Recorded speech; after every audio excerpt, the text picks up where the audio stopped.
Hello, and welcome back to another video of mine. So, I hope you all are doing well. And आज मैं वापस आई हूँ the very first chapter के साथ of our second book, which is Indian Constitution at Work. तो I hope कि chapter 1 of the very first book, Political Theory का आपने देख लिया होगा. The video is up on my channel. If you haven't watched, then please go and watch it. तो आज के लिए currently we will start with the first chapter of Indian Constitution book, which is Constitution, why and how. बिल्कुल basic से start करते हैं. You must have heard about the word constitution, right? अगर एकदम सिंपलेस्ट टर्म में आपको समझाना हो कि कॉन्स्टिट्यूशन आखिर क्या है, then it would be a set of all the basic rules, laws, regulations, and all such things which governs the country or which governs the people. All right. तो basically जो भी लॉज, जो भी rules या regulations आप follow करते हो और जिस कंट्री में फॉलो होते हैं उन सभी लॉ, रूल्स, आर्टिकल्स का जो कंपाइलेशन होता है उसे कहा जाता है constitution. This was the simplest way you can get the idea of a constitution, but further in this chapter you will get even more clarified answer कि आखिर constitution क्या है. क्या सिर्फ ये एक सेट है या सेट ऑफ डॉक्यूमेंट्स है? Then you will know about it in the further part of this video. So अभी तक आप बस ये समझ लो कि constitution is a set of all the rules, laws, regulations, articles of a country. Alright? Okay. Now, coming to page second of this chapter, तो यहाँ पे I have written page 1, which is basically the very first page हमने ऊपर देखा. उस page से page 10 number तक आपको ये वाले क्वेश्चन का आंसर दिया गया है. तो वो सारे आंसर्स जो है पैराग्राफ्स में लिखे हुए हैं with examples and everything, but यहाँ पे जो मेन जो चीज़ें हैं जो वो कन्वे करना चाहती हैं आई हैव रिटन हियर. तो हमारा जो सब हेडिंग है that is why do we need a constitution. कि हमने देखा जो भी हमारे रूल्स, लॉज और रेगुलेशंस है उन सब का कंपाइलेशन होता है हमारा constitution.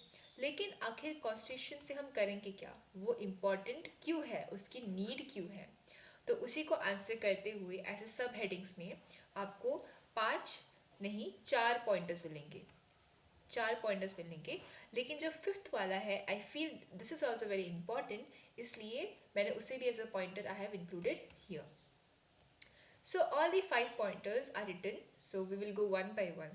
First is it helps in the coordination. Second is divides power. Third is prevents misuse.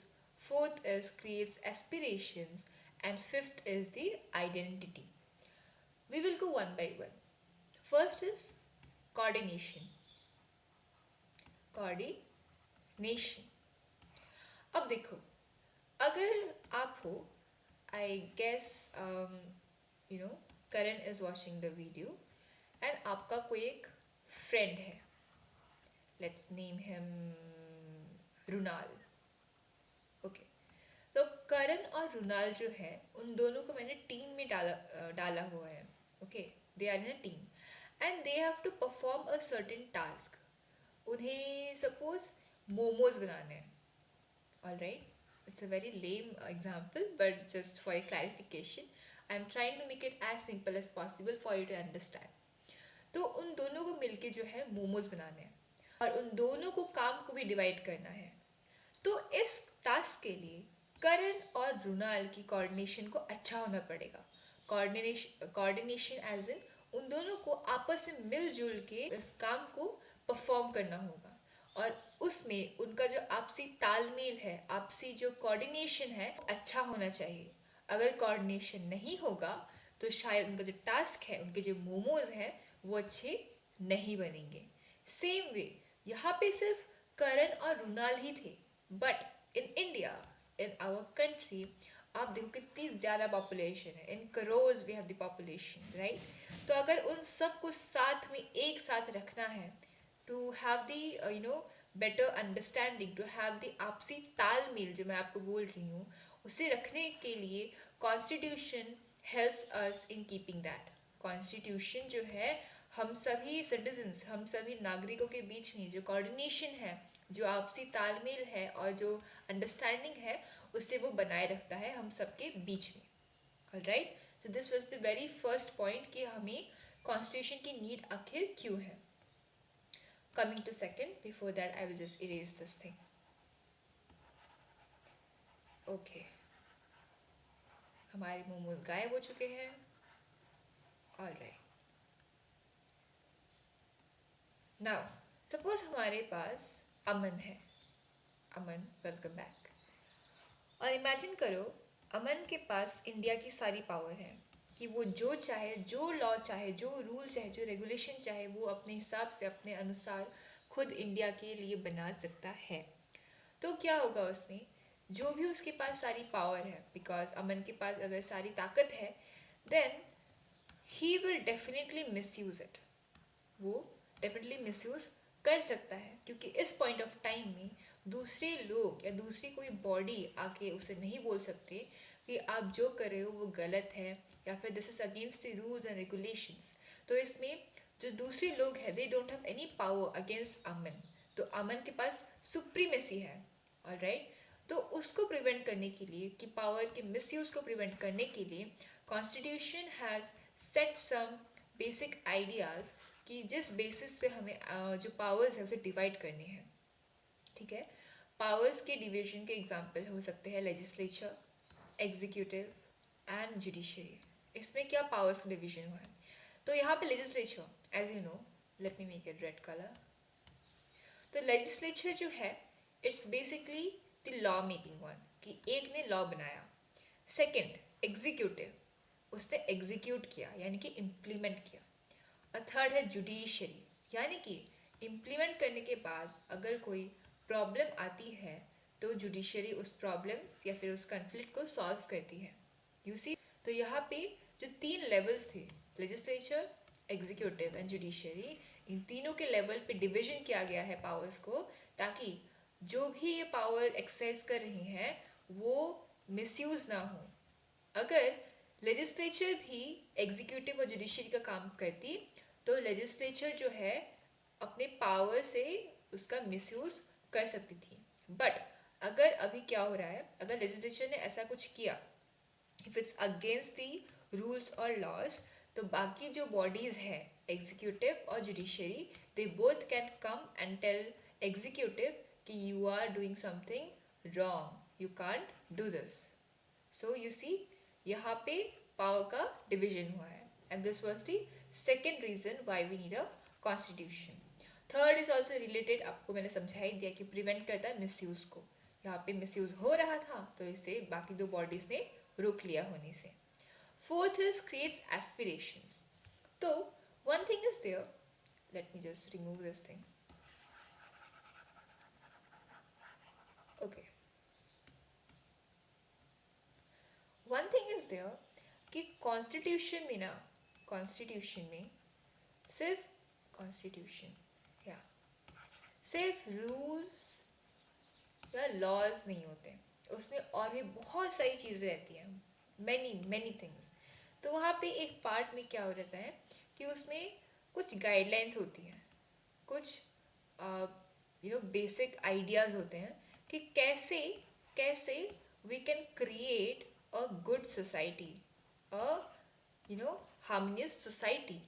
तो उन्हीं गाइडलाइंस से, उन्हीं guidelines for the better society, जैसे कि what people should do, what they can expect from the society, या फिर क्या क्या उन लोगों के लिए होना चाहिए, what are the provisions for the people. तो ये सभी चीज़ें एज अ गाइडलाइंस जो है कॉन्स्टिट्यूशन में लिखी हुई हैं। So this creates an aspiration for society कि ओके, सोसाइटी को अच्छा बनाना है, सोसाइटी को अच्छा क्रिएट करना है हमें। तो ये सारी एस्पिरेशंस भी हमें कॉन्स्टिट्यूशन ही प्रोवाइड करता है।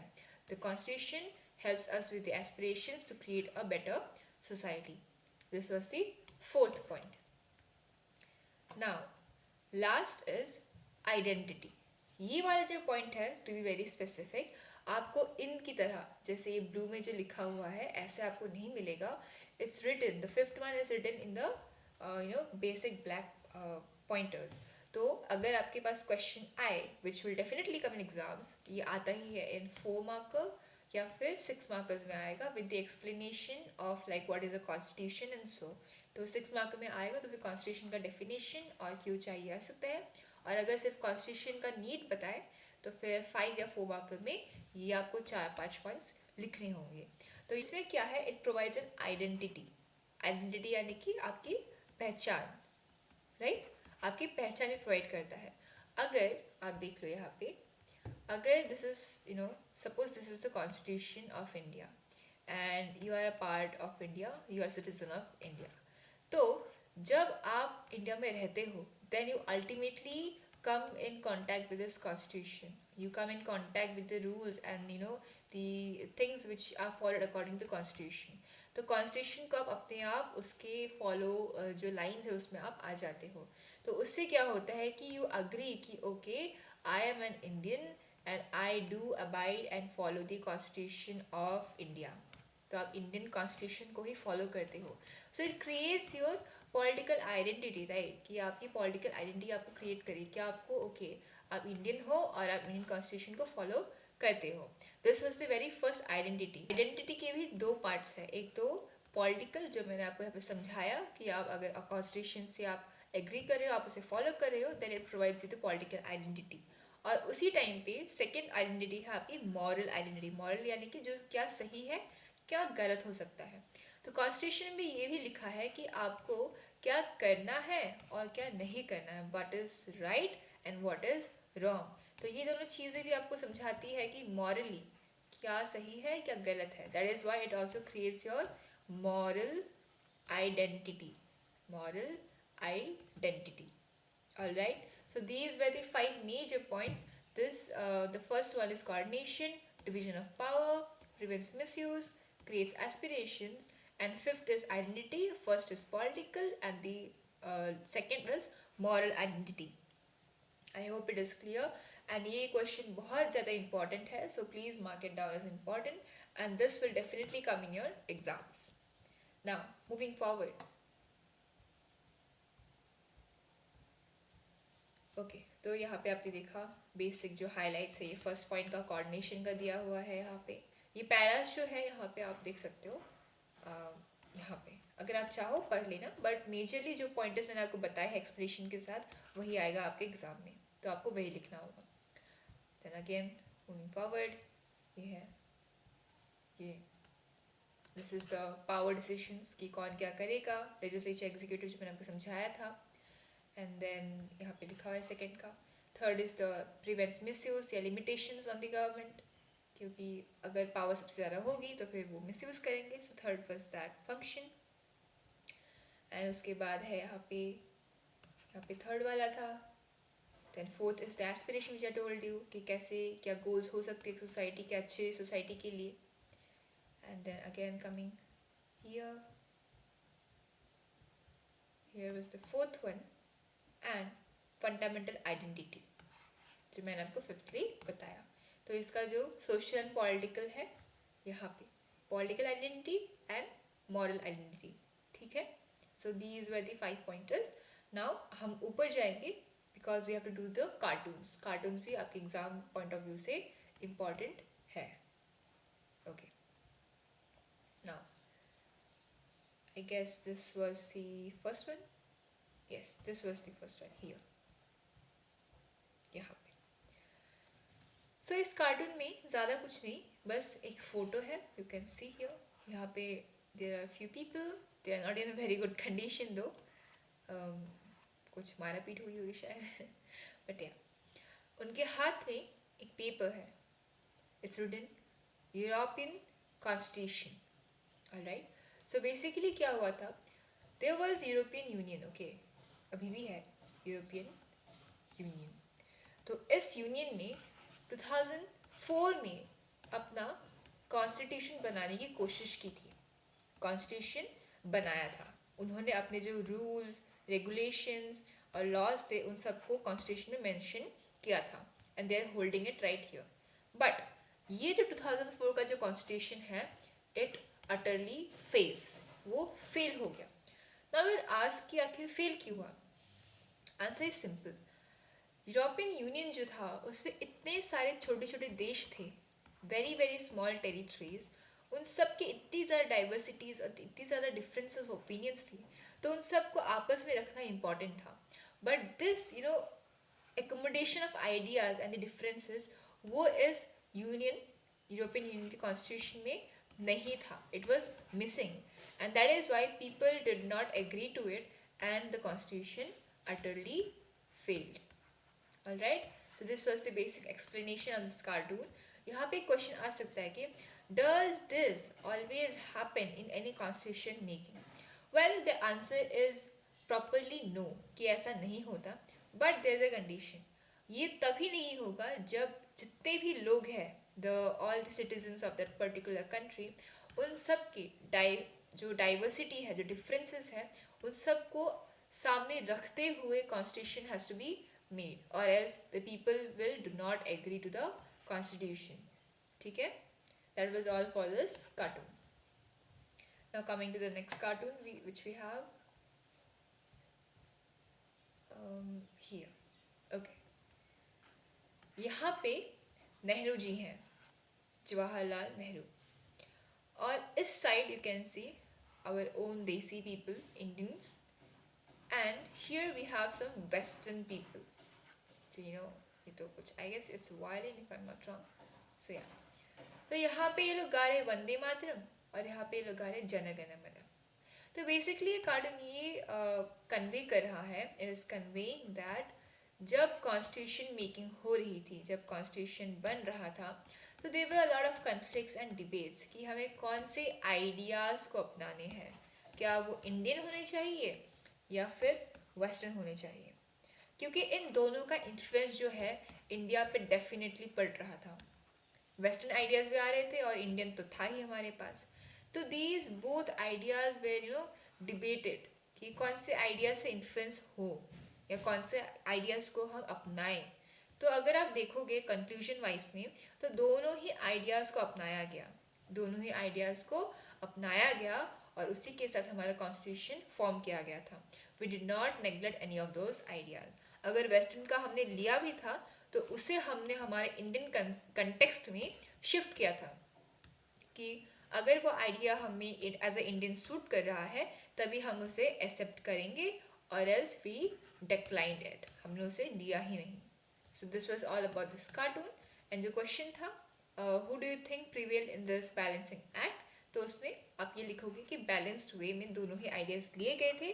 अगर वेस्टर्न का लिया भी गया था तो उसे फिर हमारे कंटेक्स्ट में शिफ्ट किया गया, और अगर नहीं हो पाया तो उसे डिक्लाइन कर दिया गया। ठीक है, alright. Now coming to the next one, यहाँ पे एक और ब्लू बॉक्स है, this one, enabling provisions of the constitution. इस बॉक्स में बेसिकली आपको ये कुछ एग्जांपल्स दे, दो एग्जांपल्स, एक है साउथ अफ्रीका का और एक है इंडोनेशिया का। तो प्रोविजंस यानी कि क्या क्या प्रोवाइड करता है कॉन्स्टिट्यूशन। तो so fourth point of why do we need a constitution, उसमें था क्रिएट्स एस्पिरेशंस, है ना, क्रिएट्स एस्पिरेशन, जो मैंने आपको अभी अभी पढ़ाया था।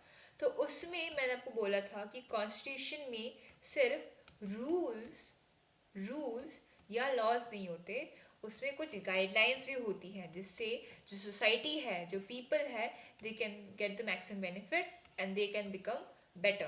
तो सेम वे उन्हीं गाइडलाइंस को हमारे इंडियन कंटेक्स्ट में डीपीएसपी कहा जाता है, which is directive principles of state policy. तो ये जो है डीपीएसपी, हम उसे डिटेल में इसी बुक के चैप्टर 2 में समझेंगे, चैप्टर 2 में हम इसे समझेंगे, and I guess I will upload the video very very soon, so do make sure to watch it। तो तब हम इसे एक्सप्लेन करेंगे इन डिटेल। बट अभी बस आप ये समझ लो कि कॉन्स्टिट्यूशन में बस रूल्स और लॉज नहीं होते, it has certain guidelines for the betterment of the society, for the betterment of the people, और इन्हीं गाइडलाइंस को है जो हम इंडियन कंटेक्स्ट में डीपीएसपी कहते हैं। I hope this is clear. Now moving forward again, इसे हम देख लिया है in the why do we need constitution में आइडेंटिटी हमने देख ली है, ये दोनों political and moral, and this is our next cartoon. तो यहाँ पे this is important, it actually comes in the examination, and इसी से रिलेटेड और एक कार्टून है नीचे, we will also study that. तो यहाँ पे बेसिकली क्या है, this is about Iraq. Okay, Iraq के बारे में. अब इराक कहाँ पे है, आप मैप में ज़रूर देखना, which is very very important. Exam में तो नहीं आएगा मैप लोकेट करने के लिए, but as you studying it you should definitely know कि इराक आखिर कहाँ पे है, आखिर आप कहाँ के बारे में पढ़ रहे हो, आपको जानना ज़रूरी है. ऑलराइट, सो एक इराकी कॉन्स्टिट्यूशन भी फॉर्म किया गया था, इराकी कॉन्स्टिट्यूशन भी फॉर्म किया गया था, यू कैन सी. बट यहाँ पे क्या हो रहा है, कुछ लोग हैं ओके, और उनके पीछे कुछ लिखा हुआ है. One is Sunnis, one is Kurds, and the other is Shiites, right. तो these three are the different ethnic groups of Iraq, ethnic groups of Iraq. ethnic यानी कि जिनके एंसेस्ट्री सेम हो, जिनका कल्चर सेम हो, जिनका ट्रेडिशन सेम हो, ठीक है. तो ये 3 ग्रुप हैं, these are the ethnic groups.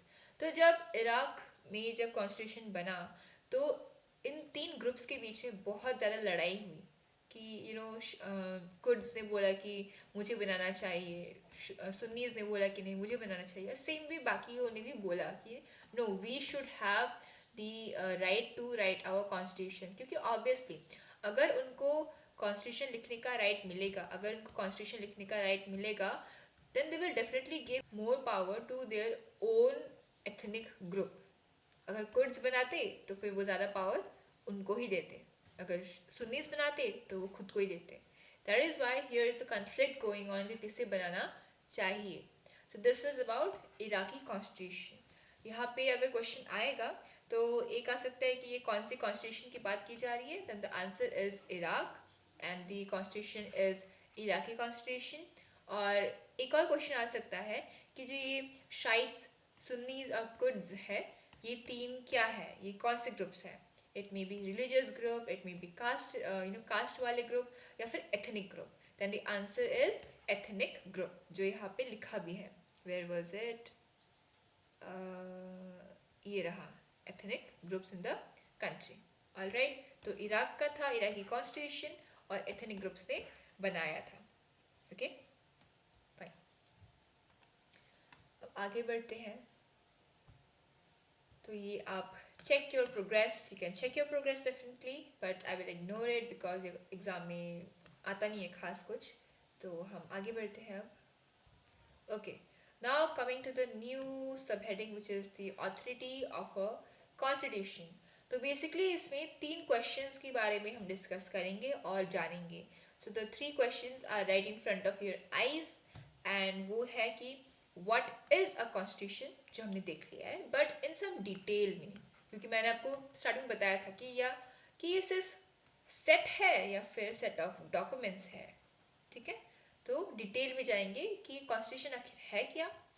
B is how effective is a constitution, constitution कितना ज़्यादा इफेक्ट में आता है और कितना ज़्यादा इफेक्ट कर सकता है. And C is a constitution just, क्या कॉन्स्टिट्यूशन जस्टिफाइड है, क्या कॉन्स्टिट्यूशन रीजनेबल है. Then we will study about these questions. Alright, okay. Now, first question, what is a constitution? उसका आंसर यहाँ पे दिया हुआ है, which I've also highlighted. So यहाँ पे दिया है कि constitution is a compact document that comprises of a number of articles about the state, specifying how the state is to be constituted and what norms it should follow. ठीक है, मैंने आपको ये समझाया था कि क्या कॉन्स्टिट्यूशन सिर्फ रूल्स एंड रेगुलेशंस है. It also contains certain guidelines and all the other things which are beneficial for the society and creates the aspirations of society. तो you can write this statement. And the second thing which is important is that हमारे India का constitution एक compiled document है. Indian constitution is a compiled document, but ऐसा हमेशा every time it's not the same. कभी कभी constitution जो है वो कंपाइलेशन ना होके दूसरे यानी कि अलग अलग सेट्स में भी हो सकता है. और ऐसा कॉन्स्टिट्यूशन का एग्जाम्पल है हमारा यूनाइटेड किंगडम, यानी कि यूके का जो कॉन्स्टिट्यूशन है, उनके पास कॉन्स्टिट्यूशन है, they also the very same thing going on, but उनके पास एक कंपाइल्ड एक डॉक्यूमेंट नहीं है, बल्कि उनके पास डिफरेंट सेट्स है, 1 2 3 और मैनी मोर। तो उन सेट्स को एक साथ they refer to as their constitution, but India context में we have a compiled document, we have compiled only one set of the whole documents. All right, so you know कि either it can be a document or a set of documents. That was the only thing which was needed to be detailed, so I hope it is clear. Now coming to the second one, which is mode of promulgation, यानी कि ये promulgation यानी कि how to make it into effect, कि effect में कैसे लाए और कैसे पब्लिक तक हम इसके जो रूल्स एंड रेगुलेशंस है उसको इम्प्लीमेंट कर सके, कैसे इम्प्लीमेंट कर सके। Then so now we will study about it here. Okay, coming here, so यहाँ पे एक और बॉक्स है which is debate over constitution making in Nepal. इसमें नेपाल का जो कॉन्स्टिट्यूशन मेकिंग है, नेपाली जो कॉन्स्टिट्यूशन है, उसके टाइम पीरियड में क्या क्या कठिनाइयाँ आई, क्या क्या दिक्कतें आई, उन सब का डिटेल एक्सप्लेनेशन है यहाँ पे। You can see the years. तो इन टोटल कॉन्स्टिट्यूशन जो है नेपाल का वो 6 बार बना। Fifth is written here, 5 constitutions is written, but the final one which is still now followed completes it to the number of 6. तो कितने कॉन्स्टिट्यूशन है? 6 कॉन्स्टिट्यूशन है। और वहाँ पे क्या था, फर्स्ट वाज मोनार्कियल कॉन्स्टिट्यूशन, यानी कि राजा भी था लेकिन कॉन्स्टिट्यूशन भी था। बट यहाँ पे नेपाल जो है 2008 में डेमोक्रेटिक रिपब्लिक होके उभर के आया, यानी कि मोनार्की एकदम हट गई थी, monarchy was removed and complete democracy was established. और उसके बाद adopted a new constitution in 2015. The last newest constitution was in 2015 of Nepal. So अगर MCQ आए, which will definitely come MCQ from here, तो नेपाली कॉन्स्टिट्यूशन 6 बार बने थे। Final verse इन 2015 जब Nepal democratic nation बना था, और इन सबको मिला के 6 बार होता है। और कौन सी पार्टी थी major party? Then the party was the communist party of Nepal, Maoist. So remember this point, you can highlight it as a star mark. So yeah, now coming back to promulgation, यानी कि कैसे effectiveness को हम ensure करें। So first is the substantive provisions of a constitution. इसका basic meaning है, basic यानी कि ये जो पैराग्राफ, फॉलोइंग पैराग्राफ जो कन्वे करना चाहता है, इट वांट्स टू टेल कि जब कॉन्स्टिट्यूशन बनाया गया था, तब as a country India has a lot of diversity is really high, right? चाहे वो कल्चरली हो, चाहे वो ट्रेडिशंस में हो, चाहे वो रिलीजन में हो या कास्ट में हो, सोशली जो भी हो, बहुत सारी डाइवर्सिटी थी। तो कॉन्स्टिट्यूशन ने उसे इफेक्टिव बनाए रखने के लिए उन सभी डाइवर्सिटीज़ को एक साथ रखा, and it recognized all those diversities and accordingly it provided the rights to the following groups, यानी कि basic rights and duties according to the values and the needs of people, यानी कि जो नीड्स थे लोगों के, जो भी नीड्स थे उस एक पर्टिकुलर ग्रुप के, उसके अकॉर्डिंग कॉन्स्टिट्यूशन ने रिकॉग्नाइज किया, and they also give the certain rights. अगर ऐसा नहीं होता तो what would have happen? Obviously diversity थी, लेकिन अगर सबके पास बस एक तरह का राइट होता, हर एक ग्रुप के पास एक राइट ही होता, the very same right which is for every group, then definitely जो दूसरे ग्रुप्स थे जिनके डिफरेंसेस थे, they must have got some problems, उनको दिक्कतें आती, और शायद ये जो कॉन्स्टिट्यूशन का जो इफेक्टिवनेस था वो ख़त्म हो जाता। That is why the first is substantive provisions of a constitution, which is basically the rights which were given to the different groups of the people accordingly. Different rights for different groups. ठीक है? This was the first in the effectiveness. Different groups. Okay. आगे चलते हैं। हाँ, यहाँ पे तो जब दूसरों को अलग अलग राइट्स मिले as per the conditions, तो उनको एक भरोसा था कि ओके, अगर मेरे साथ कुछ होता है तो मुझे जस्टिस मिल सकता है, लेकिन अगर सेम राइट्स होते तो ये बात हम पक्की नहीं कर सकते थे. That was the only thing which it wanted to convey. Now ये आपको सिंग लगेगा from the second point of why do we need a constitution, which was divides power between the people. तो इसमें है बैलेंस इंस्टीट्यूशनल डिज़ाइन, यानी कि same legislature, executive, judiciary, अलग अलग पावर, अलग अलग एरिया. इसका अलग एरिया है लेजिस्लेचर का, इसका है एग्जीक्यूटिव का यानी कि एग्जीक्यूट करे, और जुडिशरी यानी कि अगर कुछ कन्फ्लिक्ट हो तो कन्फ्लिक्ट को सॉल्व करे, और अकॉर्डिंगली अगर कोई पनिशमेंट के लायक हो तो उसे पनिश भी करे. ठीक है. इनके अलावा और जो पावर डिविजन्स है वो किए गए थे statutory bodies like election commission, यानी कि इंडिपेंडेंट है. These are not a part of these 3 levels of the government, but ये इंडिपेंडेंट है और इनकी अपनी पावर है इलेक्शन के ऊपर. You get it. सो बहुत सारे इंस्टीट्यूशंस का डिज़ाइन किया गया था जिसके पास अपनी अपनी पावर थी, और पावर कैसी थी? Power was balance. And that is also one of the reasons कि क्यों इंडिया में फेडरलिज्म है. फेडरलिज्म यानी कि डिफरेंट लेवल्स ऑफ गवर्नमेंट, यानी कि सेंट्रल हो गया, फिर स्टेट हो गया, और फिर लोकल हो गया. You see. तो ये थे बैलेंस इंस्टीट्यूशनल डिजाइंस के reasons and concepts. Moving forward. Okay. तो यहाँ पे एक और चीज़ लिखी है इन्होंने इस पैराग्राफ में, यहाँ से यहाँ तक, कि कॉन्स्टिट्यूशन जो है वो स्टैटिक नहीं है हमारा.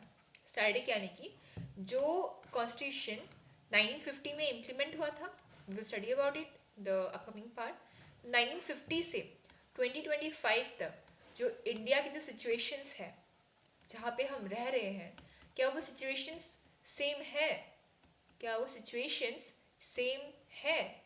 तो डेफिनेटली नॉट. सिचुएशंस जब चेंज होती है तो नीड्स ऑल्सो चेंज. जो लोगों के जो नीड्स हैं, जो उनकी मांगे हैं, जो उनके अधिकार है, उसकी भी ज़्यादा ज़रूरत पड़ती है और वो चेंज होते हैं. तो सेम वे जो रूल्स कॉन्स्टिट्यूशन में पहले बनाए गए थे उनको भी चेंज करने की ज़रूरत पड़ सकती है.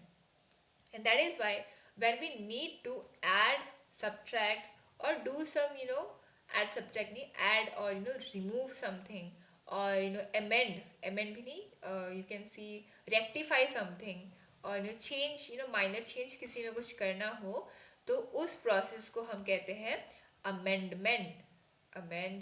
यानी कि कॉन्स्टिट्यूशन में कुछ हम चेंज करेंगे. And that is why constitution is not static, कि वो रुका हुआ नहीं है. Constitution is living. Constitution is living. और इसकी जो प्रोविजंस है हम हमारे चैप्टर 9 द कॉन्स्टिट्यूशन जो है chapter 9 as a living document, उसमें हम डिटेल में पढ़ेंगे. You get it. So this was all about the constitution and its living, how it is living, and why amendments are important. Now coming to this cartoon, ये बहुत important है, ये exams में examiners का favourite question है. This is also about the Iraqi constitution. Iraq के constitution को लेकर ही है. तो यहाँ पे अगर आप देखो तो ये कॉन्स्टिट्यूशन है इराक का. Again, is this a set of documents और a document set? Definitely this is in one set of document, है ना. तो ये एक सेट है, दूसरे डॉक्यूमेंट्स नहीं है. सो तो इराक कॉन्स्टिट्यूशन जो है, इराकी कॉन्स्टिट्यूशन, उसे ये जो ताश के पत्ते हैं उसके कैसल पे रखा गया है. Then what does it portray? It portrays, अब ताश के पत्ते इतने वीक हैं कि कभी भी गिर सकते हैं. It can collapse any moment. तो इसका मतलब ये है कि जो इराकी कॉन्स्टिट्यूशन था, क्योंकि उसमें एथनिक ग्रुप्स के जो कन्फ्लिक्ट्स थे, उसकी वजह से हर एक इंडिविजुअल को, हर एक ग्रुप को उनके अकॉर्डिंग राइट्स प्रोवाइड नहीं हुए थे, which can lead to certain problems in the further part, problems in the upcoming time. And that is why the constitution can fail of Iraq at any moment. और इसी वजह से constitution of Iraq को castle of cards, यहाँ पे है side में, let me just highlight, castle of cards भी कहा गया. ठीक है. तो which constitution is a castle of cards? Then the Iraq constitution और Iraqi constitution is a castle of cards. ये MCQ में ज़रूर आता है, so please mark it. That was all for this cartoon and we will move forward. Okay so हमारा जो प्रमलगेशन था, जो इफेक्टिवनेस था, उसका हमने कंप्लीट कर लिया है. एक था बैलेंस इंस्टीट्यूशन, एक था लिविंग कैसे रखे, और ऊपर हम रिवाइज कर लेते एक बार. ओके एंड देन कि सबके लिए राइट्स थे equal. And here was the example of Nepal too. Will move to the next sub heading which is how was Indian constitution made. कहा गया हाँ, how was Indian Constitution made? It has mentioned all the processes in the making, कि क्या क्या चीज़ें हुई, क्या समय लगा उन चीज़ों में, वो सब डिटेल में यहाँ पे हम पढ़ेंगे. तो यहाँ पे फर्स्ट जो लाइन है वहाँ पे इम्पॉर्टेंट है. Formally, the constitution was made by the Constituent Assembly, which had been elected for the undivided India. अब देखो एक टर्म आ गया undivided. अब पार्टीशन हुआ था, पता है? नहीं पता तो सुन लो. 1947 में पार्टीशन हुआ था, और उससे पहले कि इंडिया को यहाँ पे as an undivided India as a refer किया जा रहा है. तो जब पहले कॉन्स्टिट्यूएंट असेंबली बना, जब कॉन्स्टिट्यूएंट असेंबली का फॉर्म किया गया, तो वो पूरे इंडिया, अनडिवाइडेड इंडिया के लिए बनाया गया था. This is not a map of India, I am just making the whole thing. तो पूरे इंडिया के लिए बनाया गया था, उसमें पाकिस्तान भी इंक्लूडेड था उस टाइम.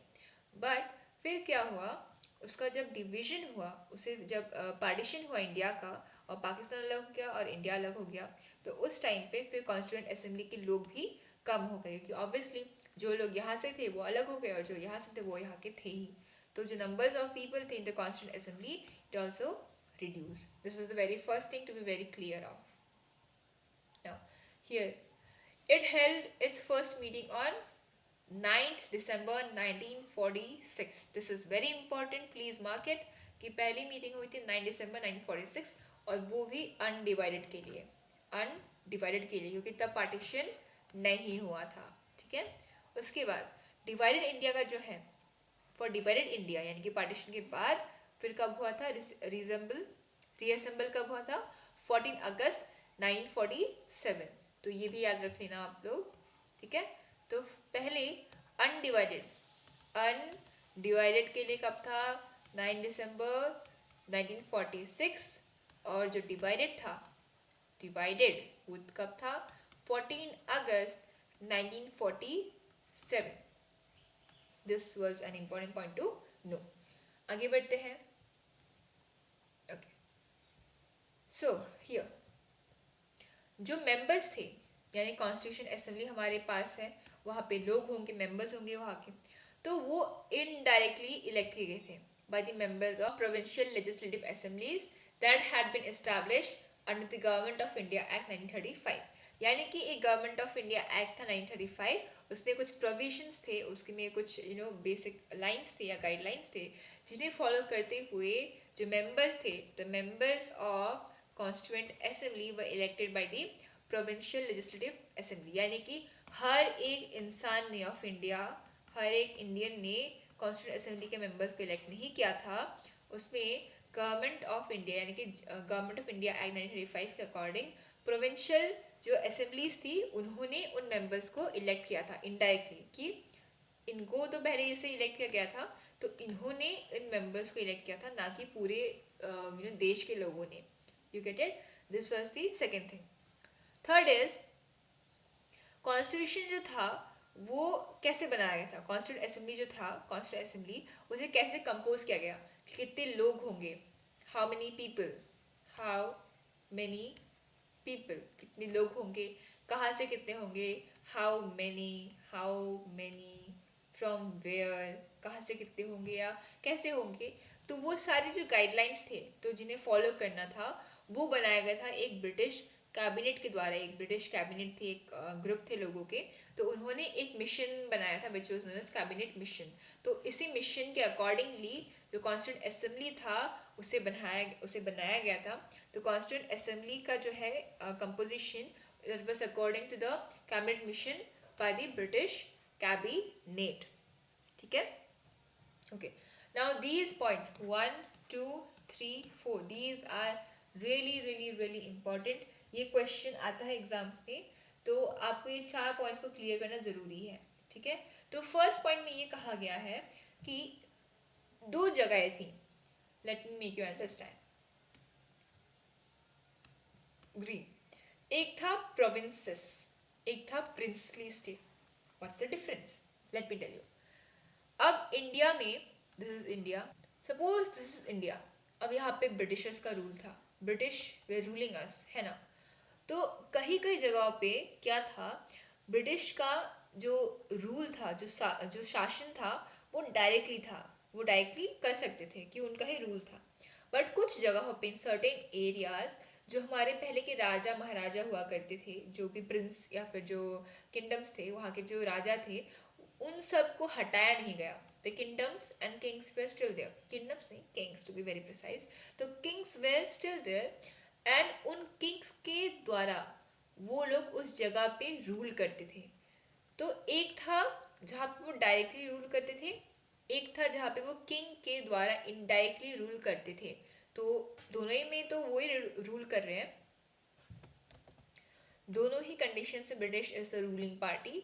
बट एक में वो डायरेक्टली कर रहे हैं, एक में वो किंग के थ्रू कर रहे हैं। जहाँ पे वो लोग डायरेक्ट थे, those were known as the provinces.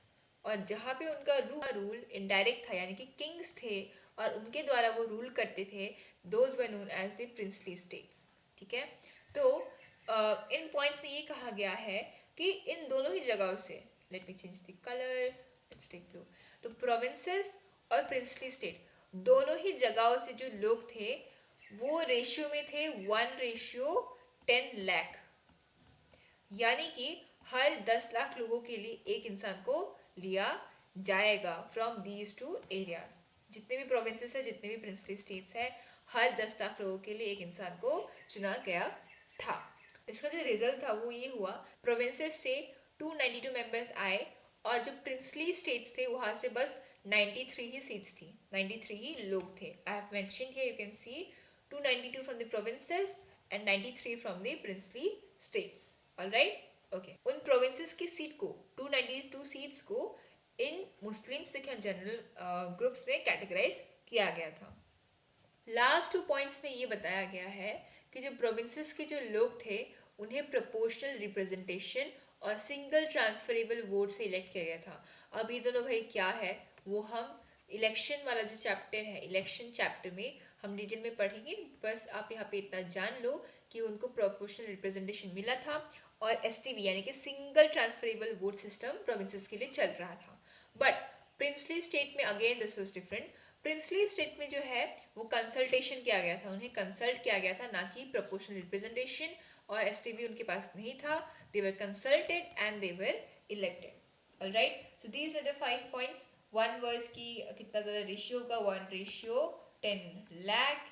And then provinces थे, प्रिंसली स्टेट्स थे, और मेंबर्स थे 292 from the provinces, 93 from princely states. And जो प्रोविंसेस के जो कम्युनिटीज़ थे वो 3 थे, as Muslim, Sikhs and general. These were the points and please remember it because these are the very important ones। ये एग्जाम में ज़रूर आपके आएंगे। ठीक है, चलो अब आगे बढ़ते हैं। Now this is the blue box again, the very pretty box and very interesting one too। तो इसमें डेफिनेटली कुछ ज़्यादा इम्पोर्टेंट नहीं है। आई डोंट थिंक ये क्वेश्चन आया है कभी, बिकॉज मुझे कभी नहीं मिला और neither in any of the papers. But I feel कि ये आपके स्कूल या आपके पेपर में ज़रूर आ सकता है कि यहाँ पे what is union of Trinity, union of Trinity, union of trinity. तो ये जो आइडिया है ये डॉक्टर बी.आर. अम्बेडकर जी का था। उन्होंने कहा ये जो trinity, trinity refers to basically 3 ideas which are fraternity, liberty and equality. ठीक है, क्या 3 चीज़ें हैं? Fraternity, liberty and equality. ये तीनों को मिला के हमारा क्या बनता है? Union of trinity. तो अगर एमसीक्यू आए ओनली ये आ सकता है कि what is union of Trinity, या फिर ये किन्होंने दिया था, और ये भी आ सकता है कि which one of this, may be values देंगे, सपोज फ्रेटर्निटी लिख दिया, लिबर्टी लिख दिया, इक्वालिटी, और फिर फ्रीडम। तो कौन सा इनमें से यूनियन ऑफ ट्रिनिटी का जो पार्ट है वो नहीं है? तो the answer will be freedom. तो फ्रीडम इसमें नहीं है। only 3 things are there: fraternity, liberty and equality. So this was only which was necessary from this box. You can mark it down. Now we will move forward. Okay, now the second subheading is composition of the constituent assembly. अब हमने देखा कि provinces थे, princely states थे, वहाँ से लोगों को इलेक्ट किया गया, कितने इलेक्ट किए गए, और फिर उसी का कंपोजिशन जो है, कैसे क्या लोग थे, कितने कहाँ से कहाँ बिलोंग करते थे, वो सब यहाँ पे डिस्क्रिप्शन में दिया गया है, डिस्क्रिप्शन एज इन डील में दिया गया है. सो पहले वेरी अर्ली बिफोर पार्टीशन कितने थे total? You can just add 292 and 93, you will get the answer, and plus some extra were there. तो कुल मिला के 389 389 मेंबर्स थे बिफोर पार्टीशन. जब पार्टीशन हुआ आफ्टर 1947, 389 बिकेम 299. और जब फाइनली जब ये जो कॉन्स्टिट्यूशन है उसे जब इम्प्लीमेंट किया जाने लगा, जिस दिन वो इम्प्लीमेंट किया गया, उस दिन बस 284 people were present, and that too in 1950. This was a thing from here which is important, यहाँ पे दिया गया है, आई एम मार्किंग इट. तो हियर 3 जून को जो पार्टीशन प्लान था वो आ गया, और फिर 26 नवंबर, फिर 1950, और फिर 299 मेंबर्स एंड 284 मेंबर्स. ठीक है. और एक एग्जाम्पल दे सकती हूँ मैं आपको, एग्जाम्पल नहीं, one more thing which might come is that when was constitution adopted? adopt कब हुआ था? that is 26 नवंबर 1949. लेकिन इम्प्लीमेंट यानी कि इम्प्लीमेंट या इफेक्ट में कब आया था? तो वो था 26 Jan 1950. This is the major difference जो बहुत लोगों को नहीं पता है कि अडॉप्ट कब हुआ था और इम्प्लीमेंट कब हुआ था. तो अडॉप्ट हुआ था 26 नवंबर 1949 और इम्प्लीमेंट हुआ 26 जनवरी 1950. तो इसीलिए 26 November is the constitution day and 26 January is the what? Republic day. ठीक है. Okay. Now again we will move forward, आगे चलते हैं. ओके. तो यहाँ पे एक बात बताई गई है कि जो असेंबली थी उसमें मेजर डोमिनेंस में कांग्रेस थी उस time, party as a party. उस टाइम कांग्रेस का बहुत ज़्यादा रूल चल रहा था. कांग्रेस एज अ पार्टी ऐसा नहीं था कि diversity of people couldn't come into the play, because Congress in itself was a very diverse party. उसमें बहुत सारे सेक्शंस के लोग उसमें जुड़े थे. तो कांग्रेस अपने आप में डाइवर्सिटी को रिप्रेजेंट कर रहा था. तो this was the only thing which is important from this paragraph. And बाकी ऊपर हमने समझा दिया आपको कि नवंबर और जनवरी का जो है डिफरेंस ऑफ कॉन्स्टिट्यूशन वो क्या था, कितने लोग थे. सो वो फिगर्स इंपॉर्टेंट है, it might come in the exam. Now principle of deliberation, this is important, क्योंकि जो भी वैल्यूज, जो भी आइडियाज़ और जो भी प्रोविजंस कॉन्स्टिट्यूशन में दिए जाने थे, और किन किन को दिया जाना है, किन किन को इंक्लूड करना है, किन किन को इंक्लूड नहीं करना है, और अगर नहीं करना है तो क्यों करना है, अगर करना है तो क्यों करना है, उन सब का जो डिबेट हुआ था वो सब हम इसके अंदर पढ़ेंगे कि आखिर किन किन टॉपिक से डिबेट हुआ था, किन किन पे नहीं हुआ था.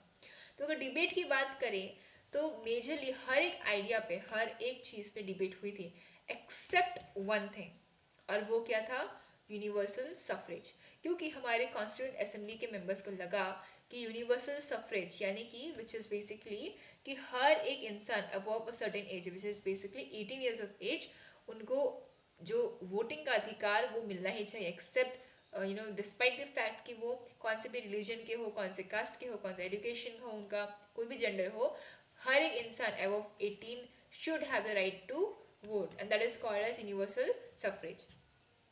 तो यूनिवर्सल सफरेज के अलावा जो हर एक आइडिया था उन सब पे डिबेट किया गया था, बट इस पे जो इनको लगा कि बहुत ज़्यादा इंपॉर्टेंट है तो इसको विदाउट डिबेट इसको इंक्लूड कर दिया गया था. एंड बाकी सब पे डिबेट की गई थी कि कितना सही है कितना गलत है. अब देखो इसमें भी एक ना पॉइंट है, एक इम्पॉर्टेंट पॉइंट है. ये पॉइंट है कि टोटल 22 कमिटीज़ थी, टोटल 22 कमिटीज़ थी, और उन 22 में से 8 मेजर थी, इसलिए यहाँ पे मेजर लिखा है, और बाकी जो 14 थी दे वेयर माइनर कमिटीज़, यानी कि इनका ज़्यादा था और इनका रोल जो था वो as compare to these ones was low. और इन कमिटीज़ को generally it was headed by Nehru ji, हमारे राजेंद्र प्रसाद और फिर डॉक्टर भीमराव अम्बेडकर, इनके द्वारा इनको हेड किया जाता था। उसके बाद यहाँ पे उतना कुछ इंपॉर्टेंट था नहीं, तो इसलिए मैंने यहाँ पे आपको नहीं इंक्लूड किया है। अगर आप चाहो तो पढ़ लेना एक बार, पर यहाँ से एक क्वेश्चन ज़रूर आएगा आपका एमसीक्यू में, एंड दैट इज़ कि ये पिक्चर आप देख लो अच्छे से। हाँ, तो यहाँ पे हमारे पास एक पर्सन है और यहाँ पे हमारे पास एक पर्सन है, तो एक एमसीक्यू आएगा यहाँ से। The president of constituent assembly doctor Rajendra Prasad and the chairman of the drafting committee doctor Bhimrao Ambedkar greeting each other, यानी कि question, president president of constituent assembly, who was the president of constituent assembly? Doctor Rajendra Prasad, Rajendra Prasad. ठीक है, तो ये MCQ आएगा कि कौन थे, प्लीज़ मार्क कर लो, ये बहुत इंपॉर्टेंट है। और फिर आएगा कि chairman chairman of drafting committee, drafting committee, तो वो कौन थे? वो थे हमारे डॉक्टर बी आर अम्बेडकर, यानी कि भीमराव अम्बेडकर जी। ठीक है, तो ये डिफरेंस में एक्चुअली बच्चे कंफ्यूज होते हैं, मैं भी कंफ्यूज हो जाती कभी कभी, तो this is very important, please make it clear कि जो असेंबली के जो प्रेसिडेंट थे वो थे राजेंद्र प्रसाद, और ड्राफ्टिंग कमेटी के जो चेयरमैन थे the person was doctor Bhimrao Ambedkar. बाकी इसमें से अगर आपको कुछ लगता है इंपॉर्टेंट देख लेना, बट जनरली कुछ नहीं आएगा यहाँ से, बस ये वाला इंपॉर्टेंट था। उसके बाद हम आगे चलते हैं। Okay, this is a major point, inheritance of the nationalist movement. अब देखो, इंडिया है, सपोज कर लो आप इंडिया ही है, तो जब ब्रिटिशर्स का जो रूल चल रहा था उस टाइम कितने सारे मूवमेंट्स हुए इंडिया में, क्विट इंडिया मूवमेंट, फिर स्वदेशी मूवमेंट, या जो भी मूवमेंट्स थे, उन सब मूवमेंट्स में लोगों की कुछ मांग थी, राइट, कि जो उनको फ्रीडम मिले, उनको अपना अधिकार मिले, वो अपने हिसाब से रहे। तो वो सारी जो मांगे थी, कहीं ना कहीं उन सब जो वैल्यूज़ और जो आइडियाज़ थे, उन सब ने हमारे कॉन्स्टिट्यूशन मेकिंग में बहुत ज़्यादा रोल प्ले किया था। उन सब वैल्यूज़ को कॉन्स्टिट्यूशन मेकिंग के टाइम पे कॉन्स्टिट्यूशन में एम्बेड किया गया था और उनको उनकी वैल्यू दी गई थी। ओके, तो बेसिकली जो भी नेशनलिस्ट मूवमेंट हुए थे, उन सब मूवमेंट की जो डिमांड्स थी, जो नीड्स थे, उन सब नीड्स को कॉन्स्टिट्यूशन में इंक्लूड किया गया था। जब इन्हें प्रेजेंट किया गया था to be included in the constitution, then these one was objective resolution, ये पास किया था या फिर प्रेजेंट किया था डॉक्टर हमारे नेहरू जी ने इन 1946। तो ऑब्जेक्टिव रेजोल्यूशन क्या था? बेसिकली जो नेशनलिस्ट मूवमेंट के जो वैल्यूज़ और आइडियाज़ थे, उनको कॉन्स्टिट्यूशन मेकिंग के लिए इम्प्लीमेंट करने के लिए उन्हें प्रेजेंट किया गया था। They were presented by Nehru जी। ठीक है, चलो अब ये आप देख सकते हो, जो भी ऑब्जेक्टिव रेजोल्यूशंस थे ये सारे पढ़ सकते हो। यहाँ से generally questions I don't think ये बनेंगे, अगर बनेंगे तो 5 मार्क्स आ सकता है, but I won't call it as important क्योंकि जनरली नहीं आता यहाँ से। So we can move further. This is the very same thing which I have taught you in the earlier parts, कि कैसे क्या था, legislature, executive and judiciary, why they are independent, और उनका इंडिपेंडेंट होना क्यों ज़रूरी है। So this is the very same thing, you can just read it once. तो अब ये देखो, उसके साथ एक था फेडरलिज्म का आइडिया। फेडरलिज्म, तो ये जो आइडियाज़ थे कि ओके हमें इनको सेपरेट करना चाहिए, फेडरलिज्म होना चाहिए कि सेंटर अलग हो, स्टेट अलग हो, लोकल अलग हो, तो ये सारी आइडियाज़ थी। तो क्या आपको लगता है कि इंडिया की ही सारी आइडियाज़ थी? क्या इंडिया ने ही ये सब खुद बनाया था? तो आंसर इज नो। इंडिया ने बनाया ज़रूर था, इंडिया का अपना मोटिव और विजन ज़रूर था, पर इंडिया ने बाहर के दूसरे देशों से भी आइडियाज़ को लिया था। जो मैंने आपको वेस्टर्न जो आइडियोलॉजीज थी उसमें मैंने आपको बताया है ना। तो जब ली गई, जब दूसरी वैल्यू, सपोज फेडरलिज्म की आइडिया भी बाहर से ही आई है, फेडरलिज्म, फिर फंडामेंटल राइट्स का हो गया, या फिर जो इलेक्शन सिस्टम है, first past the post. Will study about all these in the upcoming chapters of this book and the political theory book. Don't worry about it. So ये सारी आइडियाज जो थी, these were on the ones which were borrowed, which were imported, जो बाहर से ली गई थी. अब इस बात पे ना बहुत सारे लोगों को दे डिबेट ऑन दिस कि ओके, कॉन्स्टिट्यूशन इंडिया का है, कॉन्स्टिट्यूशन इंडिया का तो है, तो हम बाहर के आइडियाज़ क्यों ले रहे कॉन्स्टिट्यूशन में? क्योंकि आपको लगे ऑब्वियसली हम तो यहाँ के लोग हैं, हम बाहर के लोगों के आइडियाज़ हम क्यों ले, हमारा खुद का देश है. तो उसमें एक फैक्ट ये आता है जो मैंने उनको समझाया था पहले भी, कि हाँ, हमने बोरो किया है, हमने बोरो ज़रूर किया है. We have taken all this federalism, FR, fundamental right, या FPTP which is first past the post, ये सब हमने लिया ज़रूर है. But we have modified it, we have modified it, यानी कि हमने हमारे इंडियन कंटेक्स्ट में हमने इन आइडियाज़ को हमारे लिए इम्प्लीमेंट किया है. तो यहाँ पे दिया है, each provision of constitution had to be defended on grounds that were suited to Indian problems and aspirations. तो वही बात है कि अगर लोगों को लगा कि ओके, जब लोगों को लगा कि ये वाला आइडिया इंडिया के लोगों के साथ मिलता है और उनके लिए वर्क करता है, तभी उस बाहर के वेस्टर्न आइडिया को हमने इंक्लूड किया था. और else they were not included, they were declined. So this was the debate thing going on. तो उसका आंसर यहीं पे दिया गया है, which I have explained it to you, and I hope you have got the answer. Now this is the blue box, you can read it once. इसमें ये constitution assembly की एक फ़ोटो है, वहाँ पे हमारे B.R. अम्बेडकर जी हैं और हमको देख सकते हैं. और बाकी आई डोंट थिंक यहाँ से कुछ क्वेश्चन आएगा. सो या okay, this is the most important part of the whole chapter. यहाँ से क्वेश्चन बनते ही बनते हैं. I am giving you the guarantee of it. आप इसे रट लो, पी लो, जो करो कर लो, but this is very very very very very important. This is crucial to be very honest. तो यहाँ पे जो मैंने आपको बताया था, दूसरे आइडियाज़ एंड वैल्यूज़ जो बाहर से आए थे, उन सब का मेंशन एक एक करके दिया गया है कि कहाँ से क्या आया था. इससे ज़्यादा भी हो सकता है, बट यहाँ पे majority ones are provided here. तो ब्रिटिश कॉन्स्टिट्यूशन, ब्रिटिश वन से we took the first past the post. This is a type of election system. ये मैं आपको पढ़ाऊंगी चैप्टर 3. चैप्टर 3 था शायद, बट इलेक्शन में हम पढ़ेंगे इसके बारे में. फिर है पार्लियामेंट फॉर्म गवर्नमेंट, कि पार्लियामेंट होगी, प्रेसिडेंशियल रूल नहीं. Idea of rule of law, कि लॉ कैसे चलेगा. फिर इंस्टीट्यूशन ऑफ द स्पीकर, कि जो स्पीकर होते हैं जो राज्यसभा लोकसभा में उनका. और फिर लॉ मेकिंग कैसे होनी चाहिए.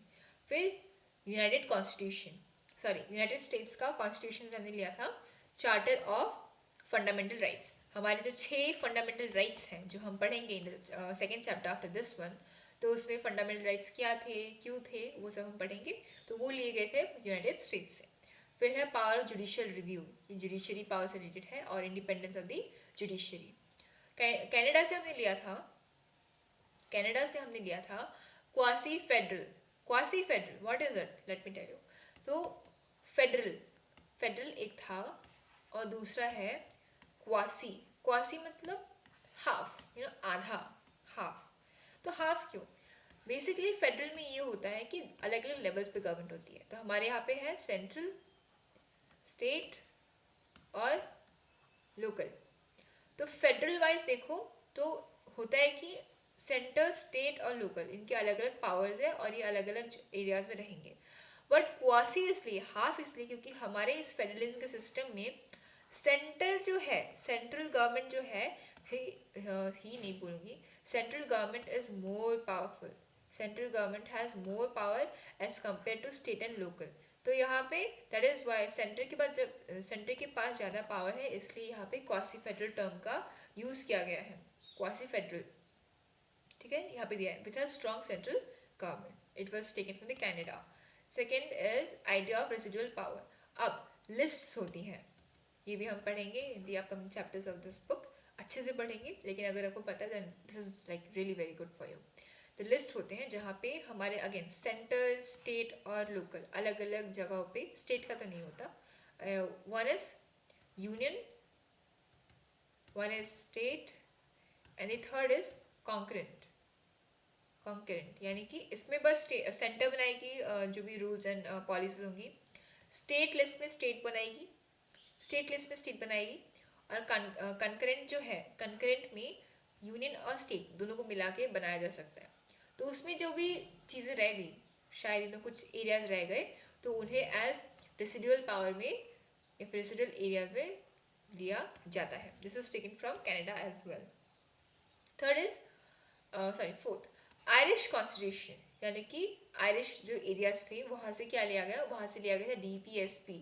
ये भी चैप्टर सेकेंड में हम डिटेल में पढ़ेंगे, but basically these are the certain guidelines जो मैंने आपको बताया था चैप्टर में। And the last is French constitution. यहाँ से प्रिंसिपल्स लिए थे of what, of liberty, equality and fraternity. So ये कुछ वैल्यूज थी जो हमने फ्रेंच रेवोल्यूशन से उन्होंने अपने पास ली थी, और हमने फ्रेंच कॉन्स्टिट्यूशन हमारे पास ली थी। तो ये सारे आइडियाज एंड वैल्यूज अपने अपने रिस्पेक्टिव कंट्रीज से हमने बोरो की थी, एंड बोरो करके we modified in our own Indian context. Do not forget that, we modified it in our context, we modified it in our own context. ठीक है, all right, I hope this is clear and this will definitely come. ये MCQ में बहुत बार आता है कि कौन से कंट्री से हमने कौन सा लिया था, कि फ्रेंच से बताओ क्या लिया था, कनाडा से क्या लिया था, या फिर फर्स्ट पास की पोस्ट कहाँ से लिया था। तो I know it might feel a bit to remember or just study, but trust me, with the passage of time, you will just have it in your own hands. So yeah,